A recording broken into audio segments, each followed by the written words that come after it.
Nuit de terreur à Garoua, le plan secret de Yaoundé pour capturer Chiroma Bakary. Quand le coq chante à minuit, c'est que le village prépare un sacrifice. Mes frères, mes sœurs, ce qui s'est passé dans la nuit du 12 octobre à Garoua n'était pas une simple affaire politique, oh non. C'était un drame d'État, un vrai scénario de film noir made in Cameroun. Imaginez, pendant que les électeurs dormaient, bercés par les promesses de paix et stabilité, quelque part entre Yaoundé et le Nord, un plan d'arrestation secret se mettait en marche. Un plan tellement discret qu'il aurait pu faire passer James Bond pour un stagiaire. Oui, mes frères, Chiroma Bakary, le candidat du FSNC, a failli être ramassé, en pleine nuit, comme un voleur de chèvres, par un commando sorti tout droit des entrailles du pouvoir. Une opération montée depuis Yaoundé, préparée dans l'ombre, avec pour mission de faire disparaître le candidat avant même que le soleil du lendemain n'ose se lever sur Garoua. Vous imaginez le niveau de calcul? Quand le pouvoir veut te neutraliser, il ne t'invite pas au dialogue, il t'envoie le blindé. Et tenez-vous bien, selon des sources sécuritaires de haut vol citées par Jeune Afrique, un véhicule blindé a bel et bien quitté la capitale ce jour-là, direction Garoua. 6 éléments d'une unité spéciale, lourdement armés, déterminés, silencieux comme des fantômes, avaient reçu des ordres clairs, ramener le monsieur, sans bruit, sans scandale. C'est ce qu'on appelle, dans le langage du régime, une mission de sécurité préventive. Mais ici, entre nous, ça s'appelle simplement faire taire quelqu'un qui dérange. À Cameroun. Toujours égal à lui-même. Quand tu crois que la démocratie avance, c'est la gendarmerie qui te rattrape. Quand tu crois qu'on compte les votes, c'est ton nom qu'on compte dans la liste des éléments à surveiller. Et pendant ce temps, le peuple, lui, continue de croire au discours de paix et d'unité nationale, pendant que les dés sont déjà jetés dans les bureaux climatisés de Yaoundé. Mais attention, Cameroun n'est pas un film sans héros. Parce que cette nuit-là, le scénario a tourné court. Le plan Yaoundé a trouvé face à lui un réseau d'exfiltration locale digne d'un film de guerre. Les soutiens de Chiroma, informés par des relais discrets, ont retourné le jeu, pendant que le blindé ronronnait dans le noir, le candidat, lui, glissait déjà hors de Garoua, dissimulé à l'arrière d'un véhicule banalisé, escorté par des motards fidèles. Une véritable fuite stratégique, orchestrée pour éviter le pire. Et aujourd'hui, la question que tout Camerounais se pose est simple, jusqu'où certains sont-ils prêts à aller pour garder le pouvoir? Quand on commence à arrêter les candidats, ce n'est plus une élection, c'est une mission militaire. Ne partez pas, car ce reportage va vous plonger dans les coulisses de cette nuit de drame, entre ordre secret, panique politique et exfiltration à la camerounaise. Chaque détail que vous allez entendre a son poids de mystère. Ce n'est pas une rumeur, c'est une révélation qui pourrait bien redessiner le visage du pouvoir au Cameroun.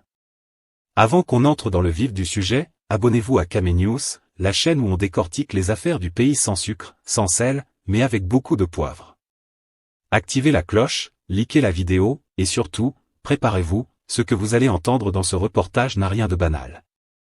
Ici, on vous sert l'actualité épicée, satirique et explosive, telle qu'elle se vit vraiment au Cameroun.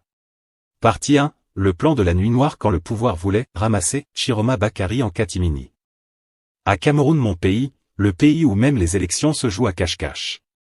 Mes frères, asseyez-vous bien et tenez votre pop-corn, parce que ce que Jeune Afrique a révélé là, c'est digne d'un film d'action produit par Yaoundé Productions en partenariat avec Gendarmerie Pictures. Non, on ne rit pas. La nuit du 12 octobre, pendant que le peuple dormait encore avec l'espoir d'un lendemain meilleur, dans les couloirs sombres du pouvoir, certains planifiaient déjà la capture silencieuse de Chiroma Bakary, le candidat qui dérangeait trop les plans des grands du sérail. Oui, mes frères et sœurs, selon des sources sécuritaires exclusives, un ordre venu d'en haut, et quand on dit en haut, vous savez bien de quel étage du palais on parle, avait été donné pour neutraliser le candidat avant même que les résultats ne tombent. Et attention, ce n'était pas une opération improvisée. Non, non. C'était bien préparé comme un dolé royal. Dans la matinée même du vote, un véhicule blindé avait quitté Yaoundé, direction Garoua, transportant 6 éléments d'une unité spéciale, bien entraînés, bien équipés, et surtout bien motivés. L'objectif? Pas d'intimidation, pas de blabla. Il devait tout simplement ramasser le candidat à la tombée de la nuit. Comme on dit chez nous, quand le serpent veut attraper la grenouille, il ne fait pas de bruit. Imaginez un peu la scène. À Garoua, pendant que les électeurs comptaient les bulletins et que les militants du FSNC fêtaient déjà la victoire, un blindé ronronnait doucement quelque part, caché dans un coin sombre du quartier Marouaré. Le plan était clair, à la tombée de la nuit, on toque, on entre, on saisit l'homme, et on disparaît dans la nuit noire. Pas de communication, pas de communiqué, pas de traces. Silence radio. Comme souvent au Cameroun, on aurait appris le lendemain que le candidat a été conduit à un lieu sûr pour sa propre protection. Ah, cette fameuse formule. Pour sa propre sécurité, on connaît ça. Mais c'est là que le scénario a tourné au vinaigre pour les planificateurs du coup. Parce qu'à Garoua, ce n'est pas seulement le soleil qui chauffe fort, même les oreilles des habitants sont chaudes. Les partisans de Chiroma ont vite flairé que quelque chose ne sentait pas bon. Vers 18h déjà, des mouvements suspects avaient été signalés autour de la résidence du candidat, des hommes en civil qui tournaient, des motos sans plaque, des voitures qui passaient et repassaient sans raison. Un membre de l'entourage de Chiroma raconte même à Jeune Afrique qu'à ce moment-là, ils avaient compris que quelque chose se tramait dans l'ombre. Et au Cameroun, quand tu sens le vent de la gendarmerie souffler, tu sais qu'il ne faut pas attendre la pluie. C'est alors que le clan Chiroma a activé le plan B, ou plutôt le plan Mbolo. Un réseau d'exfiltration locale, oui mes frères, un vrai réseau comme dans les films, a été mis en marche. Des soutiens du candidat, des notables peuls, des jeunes du quartier, tout le monde s'est mobilisé dans une coordination silencieuse mais efficace. Parce qu'au nord, avant même que l'État n'arrive, la solidarité du terrain agit déjà. Et dans la nuit du 12 octobre, pendant que le blindé attendait son signal d'intervention, Chiroma Bakary glissait déjà hors de sa maison, dissimulé à l'arrière d'un véhicule banalisé, escorté par des motards fidèles. Et mes frères, ne croyez pas que c'était pour fuir. Non. Comme l'a dit un notable interrogé par Jeune Afrique, il ne s'agissait pas de fuir, mais d'éviter une provocation et un bain de sang. Et c'est vrai. Parce qu'à Garoua, si les partisans de Chiroma avaient entendu qu'on l'avait arrêté cette nuit-là, la ville entière serait entrée en éruption. Vous savez comment les Camerounais sont quand ils sentent l'injustice, on oublie le sommeil. Et c'est bien ça que le pouvoir central n'avait pas prévu, la détermination du peuple du Nord, la capacité de riposte locale et surtout l'attachement viscéral à leur leader. Ce soir-là, pendant que le régime croyait maîtriser le scénario, le héros du Nord sortait par la petite porte, pendant que le blindé, lui, restait planté là, inutile comme une marmite sans feu. C'est ce qu'on appelle, chez nous, le piège qui se retourne contre le chasseur. Le plan de la nuit noire s'est transformé en fiasco national. Et depuis cette nuit-là, une seule question brûle les lèvres des Camerounais, qui donc à Yaoundé avait donné l'ordre d'arrêter un candidat en pleine élection? Parce que, mes frères, ce genre de décision ne vient pas d'un chef de poste. Non, non. Ce genre d'ordre vient d'en haut, très haut. Mais patience, Kame News est là pour vous raconter la suite de cette histoire digne d'un thriller politique camerounais. Parce que, mes frères, au Cameroun, même quand tu crois que le film est fini, le générique n'a pas encore commencé. Restez bien accrochés, car dans la partie suivante, nous allons vous dévoiler comment ce plan d'arrestation a failli embraser tout le Grand Nord et pourquoi certains dans le pouvoir commencent à regretter d'avoir voulu jouer avec le feu. Alors dites-nous en commentaire, à votre avis, qui était derrière ce fameux plan. Et surtout, pensez à liker et à vous abonner à Kame News, la chaîne de l'exfiltration de Garoua, on casse le pot du candidat ou la fuite devant le chaos. À Cameroun. Quand les politiciens courent, ce n'est jamais pour le sport.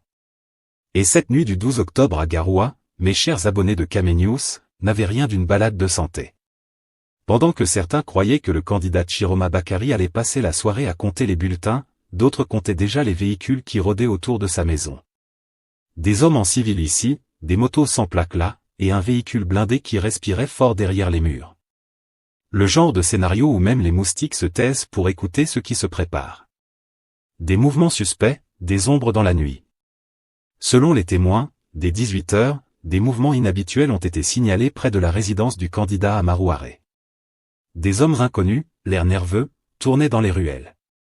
Certains portaient des gilets sous leurs chemises, d'autres parlaient à leur téléphone comme s'ils attendaient un mot de passe, cible repérée, je répète, cible repérée. Cameroun. Même dans les films américains, on n'est pas aussi précis. Mais à Garoua, tout le monde se connaît. Et quand on voit des têtes nouvelles avec des bottes propres, on sait tout de suite que ça ne sent pas le marché du samedi. Les habitants, eux, ont vite compris que quelque chose se tramait. Et c'est là qu'entre en scène le fameux réseau d'exfiltration. Un plan de fuite digne d'un film d'action. Pendant que le véhicule blindé envoyait de l'air chaud depuis sa cachette, les soutiens locaux du candidat, eux, ont activé ce qu'ils appellent « plan zéro poussière ». En clair, on disparaît avant que la tempête ne tombe. Le mot a circulé vite. Le vieux doit bouger, tout de suite. Par derrière. Pas de bruit. Et dans ce genre de moment, Camerounais comme on n'a pas besoin d'un général pour improviser une stratégie. On connaît les pistes, les raccourcis, les recoins où même Google Maps refuse d'entrer. Le candidat a donc quitté sa maison par une porte secondaire, caché à l'arrière d'un véhicule banalisé, escorté par des motards fidèles à sa famille. Les phares éteints, les motos glissaient dans la nuit comme des lucioles rebelles. Garoua dormait à moitié, mais le pouvoir, lui, veillait entièrement. Les motards de la liberté, courage ou folie? Ces motards, il faut en parler. Des jeunes du coin, prêts à risquer leur peau pour protéger leur leader. Pas pour l'argent, pas pour la gloire, mais par loyauté. Parce que dans le Grand Nord, la parole donnée vaut serment. L'un d'eux aurait dit plus tard à un journaliste local. Nous ne fuyions pas, nous empêchions un drame. Si on restait, ils auraient fait croire que c'est nous qui avons attaqué les forces. Voilà le Cameroun qu'on ne montre jamais. Celui où des citoyens ordinaires deviennent héros malgré eux, pendant que d'autres, bien installés dans les bureaux climatisés de Yaoundé, signent des ordres de mission pour rétablir l'ordre. Mais quel ordre, hein? Celui où un candidat doit s'échapper dans la nuit, caché dans un véhicule comme un bandit. Ou celui où un blindé vient sécuriser une élection en traquant un opposant. La fuite vers Gashiga, quand la poussière devient camouflage. Le convoi aurait emprunté les pistes rurales jusqu'à Gashiga, à une 40aine de kilomètres de Garoua. Une route pleine de virages, de poussière et de mystère. Chaque moto, chaque phare, chaque bruit de moteur faisait battre les cœurs plus fort que les tambours du marché de Pouloua. Pendant que certains dormaient paisiblement à Yaoundé, croyant que la victoire était déjà dans la poche, d'autres vivaient une scène de film sous la lune. Le candidat à l'arrière d'un pick-up poussiéreux, la tête basse, la peur au ventre, pendant que les motards ouvraient la route comme des anges gardiens fatigués.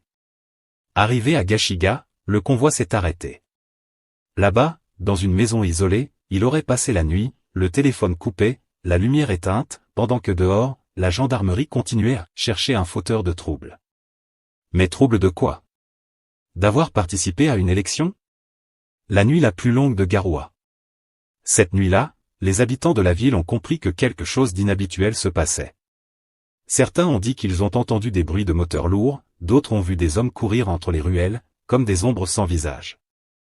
Mais au matin, tout était redevenu normal. Trop normal. Les journaux locaux n'ont rien dit. Les radios communautaires ont préféré parler de pluie et de récolte. Et pourtant, Garoua savait. Parce qu'au Cameroun, on n'a pas besoin d'un communiqué pour savoir qu'un drame s'est joué. Le silence des autorités en dit souvent plus que tous les discours.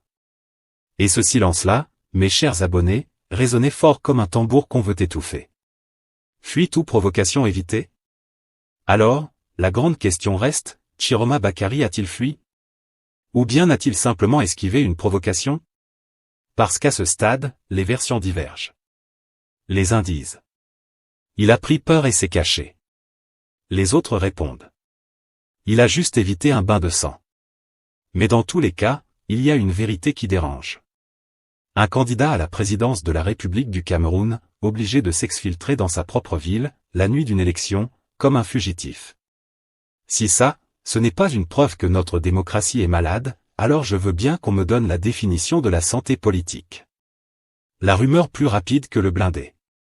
Le plus ironique dans tout ça, c'est que pendant que les forces de sécurité cherchaient à le cueillir, la rumeur, elle, était déjà à Yaoundé.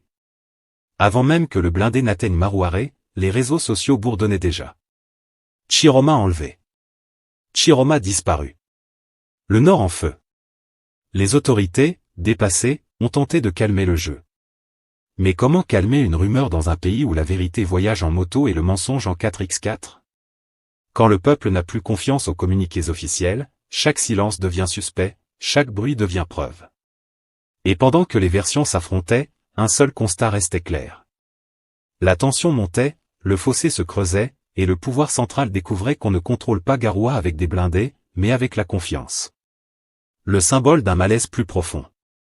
L'exfiltration du candidat, ce n'est pas seulement une histoire de fuite, c'est le symbole d'un pays qui a peur de lui-même. Un pays où la force remplace le dialogue, où la sécurité sert d'excuse pour museler la politique. Et surtout, un pays où, quand un citoyen lève la tête, on lui rappelle vite qu'il doit regarder le sol. Mais attention, cette fois, le peuple a tout vu. Et comme on dit chez nous, quand tu caches la lune avec la main, le soleil te rappelle que le mensonge a des heures de service. Transition vers la partie 3. Et justement, pendant que le candidat se mettait à l'abri à Gashiga, le sang a coulé à Garoua. Un gendarme est tombé. Les autorités ont tout nié, les familles ont été réduites au silence. Mais la vérité, elle, continue de frapper à la porte. Alors, partie 3, le bilan humain et la loi du silence de ce drame, quand le sang coule et qu'on passe le mensonge, et la loi du silence au Cameroun. Pays où les morts aussi doivent demander la permission avant d'être comptés. Quand on dit qu'un gendarme est tombé à Garoua le 12 octobre, le pouvoir, lui, répond, c'est faux. Aucun décès signalé. Mais sur le terrain, les gens ont vu le corps, les gens ont vu les larmes, et les gens ont vu la nuit avaler un convoi qui roulait sans gyrophare. Alors la question se pose, qui dit la vérité? Les témoins, les familles, ou les communiqués bien repassés de Yaoundé? Parce que dans ce pays, mes chers abonnés de Kamenews, la vérité voyage souvent en taxi clandestin, pendant que le mensonge roule en voiture de fonction. Un gendarme mort, une famille bâillonnée. D'après plusieurs sources militaires citées par Jeune Afrique, un gendarme aurait bel et bien perdu la vie lors des affrontements. Son corps aurait été transporté de nuit, direction Yaoundé, comme un colis qu'il ne faut surtout pas voir. Et tenez-vous bien, la famille du défunt aurait été contactée par des émissaires. Oui, ces gens qui viennent avec la voix douce et les promesses lourdes. Papa, maman, la République reconnaît le sacrifice de votre fils, mais évitons de faire trop de bruit, ça peut déranger les enquêtes. Et dans la foulée, on parle de compensation. Compensation. Comme si la vie d'un homme avait un prix au kilo. À Cameroun, même la mort est devenue une transaction administrative. On promet quelques millions, une affectation pour le petit frère, peut-être une bourse pour la nièce, mais en échange, il faut fermer la bouche. Parce qu'ici, le silence est plus rentable que la vérité. Le deuil dans l'ombre et la République des démentis. Pendant que la famille pleure en silence, les autorités, elles, multiplient les démentis officiels. Sur les plateaux de télévision, les visages sont fermes. Non, il n'y a pas eu de mort. Aucune perte en vie humaine. Tout s'est passé dans le calme et la discipline. Ah bon? Dans le calme? Alors le gendarme est tombé comment? Il a glissé sur la démocratie? Dans ce pays, on a tellement l'habitude de nier les évidences que même le soleil doit présenter un certificat avant de se lever. Et le plus grave, c'est que ces mensonges officiels ne trompent plus personne. Le peuple a compris le jeu, quand on dit « tout va bien », c'est que quelque chose brûle. Quand on dit « la situation est sous contrôle », c'est qu'elle échappe déjà à tout contrôle. Le prix du silence, quand la République achète la paix à crédit. Ce gendarme, qu'il soit de Garoua, de Bafoussam ou d'ailleurs, représentait d'abord un citoyen, un fils de quelqu'un, un père peut-être. Mais au lieu d'honorer sa mémoire, on préfère effacer son nom pour ne pas ternir l'image du pays. Et c'est là que tout devient tragique, au Cameroun, l'image vaut souvent plus que la vérité. On préfère cacher la tache de sang sous le tapis de la République, quitte à marcher dessus chaque matin. Mais attention, le sang, même caché, finit toujours par sentir. Et un jour, l'odeur devient insupportable, même pour ceux qui font semblant de ne rien sentir. Ce silence, mes chers abonnés, est une trahison. Une trahison envers la famille, envers la vérité, et envers ce pays même. Parce que quand la République ne pleure plus ses morts, elle commence à mourir à petit feu elle aussi. La communication gouvernementale, l'art de dire sans parler. Pendant ce temps, à Yaoundé, on active les communicateurs du système. Vous savez, ces experts de la phrase creuse et de la justification magique. Ce sont des rumeurs montées par des ennemis de la nation. Aucune preuve tangible ne démontre qu'il y a eu mort d'homme. La situation est maîtrisée par les forces de l'ordre. Toujours la même chanson. Et chaque fois, c'est comme une répétition de théâtre mal joué, les acteurs ne croient même plus à leur propre texte, mais ils le récitent quand même, parce que le chef regarde. Sauf que là, le public c'est le peuple et le peuple, lui, n'applaudit plus. Le peuple en a marre des scénarios sans fin où les victimes sont toujours les mêmes. Et les coupables, toujours invisibles. Quand la peur remplace la vérité. Ce qui est effrayant, c'est que même les témoins ont peur de parler. Certains habitants de Garoua ont vu la scène, entendu les tirs, reconnu les uniformes. Mais aujourd'hui, ils se taisent. Pourquoi? Parce qu'au Cameroun, témoigner, c'est signer son propre mandat de convocation.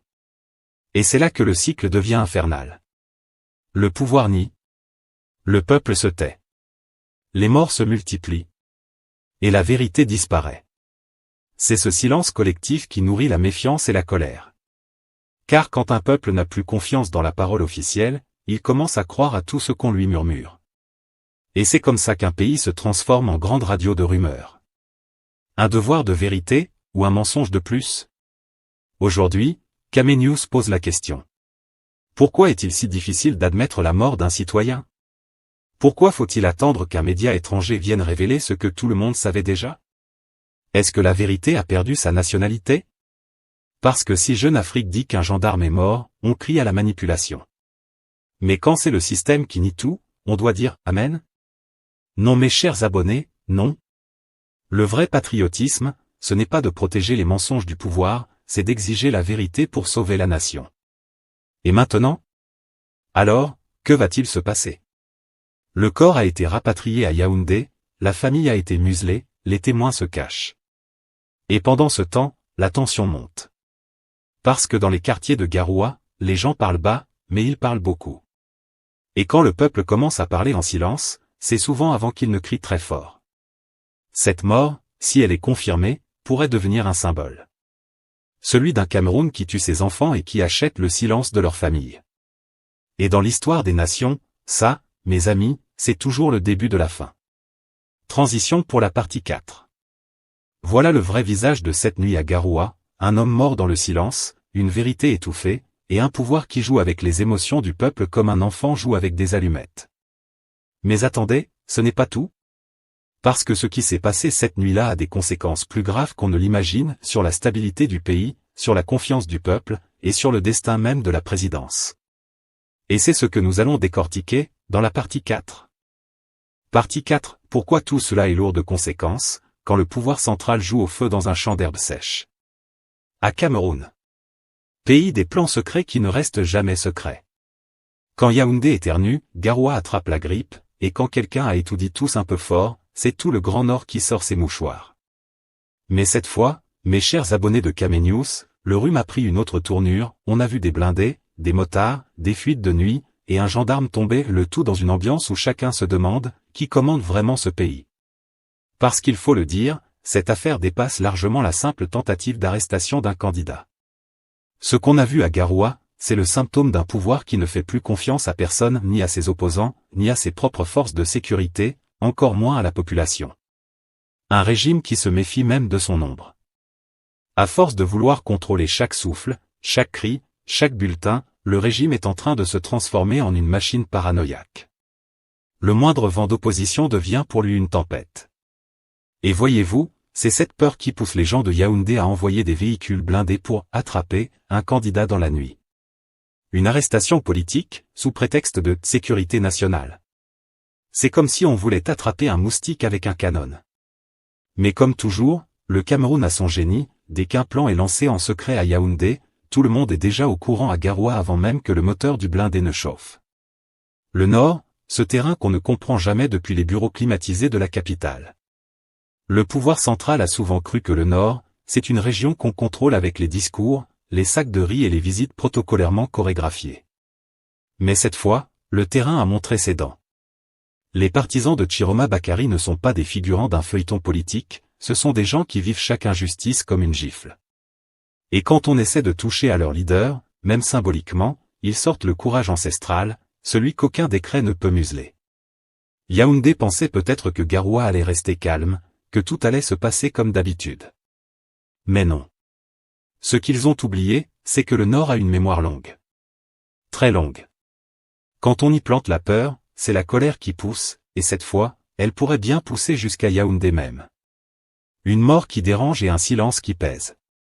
Et pendant qu'on essaie de cacher les vrais chiffres, une famille pleure un gendarme tombé.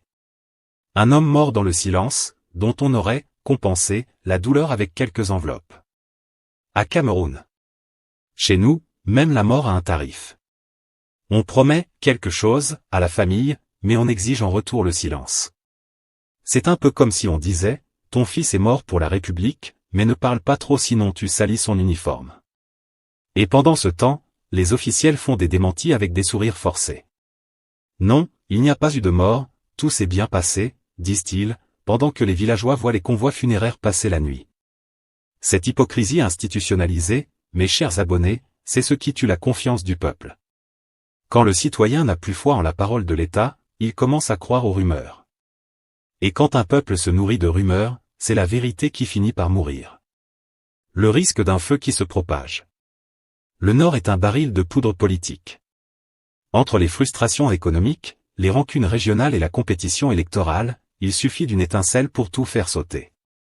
Et cette nuit du 12 octobre pourrait bien être cette étincelle. Si le pouvoir ne comprend pas que la force ne résout pas tout, il va apprendre, à ses dépens, que le peuple n'oublie jamais. Parce qu'au Cameroun, quand on pense avoir éteint le feu à Yaoundé, c'est à Garoua que les braises se rallument. Et quand on veut étouffer la vérité, elle finit toujours par sortir, parfois même dans les colonnes d'un journal étranger. C'est là tout le drame, il faut que ce soit Jeune Afrique qui vienne raconter aux Camerounais ce qui se passe chez lui. Pendant que nos médias publics, eux, préfèrent parler des championnats de lutte traditionnels et des remises de dons de riz. Un tournant historique. Cette affaire révèle une chose, le Cameroun est à un tournant dangereux. Entre les vieux réflexes d'un régime qui a peur de sa propre ombre et les nouvelles aspirations d'une population qui n'a plus peur de parler, le pays vit un face-à-face historique. Si l'État continue de gouverner avec la méfiance, il risque de perdre ce qu'il croit protéger, son autorité. Et comme on dit chez nous, quand le chef perd le respect du peuple, même son tambour ne sonne plus fort. Alors, mes chers abonnés, la vraie question c'est: le Cameroun va-t-il choisir le dialogue, ou continuer à jouer avec le feu? Parce qu'à force de tirer sur la corde, un jour elle casse. Et quand la corde casse, ce ne sont pas seulement les politiciens qui tombent, c'est tout un pays qui perd l'équilibre. Transition vers la conclusion. Voilà donc la toile de fond réelle de cette affaire de Garoua, plus qu'une tentative d'arrestation, c'est une démonstration de peur, de méfiance et de maladresse politique. Un épisode qui pourrait marquer le début d'une fracture entre le Nord et le pouvoir central, si rien n'est fait pour ramener la confiance et la vérité. Conclusion. Garoua a montré, dans la nuit du 12 au 13 octobre 2025, que la politique camerounaise se joue autant dans les salons de Yaoundé que sur les pistes poussiéreuses du Nord. Un blindé, des motards, une exfiltration, la mort d'un gendarme et des promesses murmurées à des familles, ces pièces forment un puzzle que la République doit expliquer au peuple. Sans transparence, les soupçons deviennent carburant pour la rue et la rue n'aime pas qu'on lui mente. Avant de partir, dites-nous, pensez-vous que l'État ira jusqu'à enquêter publiquement sur ces faits? Écrivez votre avis dans les commentaires, on lira les meilleurs en direct dans notre prochaine émission. Si vous avez aimé cette enquête claire et sans concession, appuyez sur « J'aime », abonnez-vous à Camé News et activez la cloche. Ici, on suit les dossiers jusqu'au bout, même quand ça dérange. À la prochaine, celui qui cache le feu finit par brûler sa maison.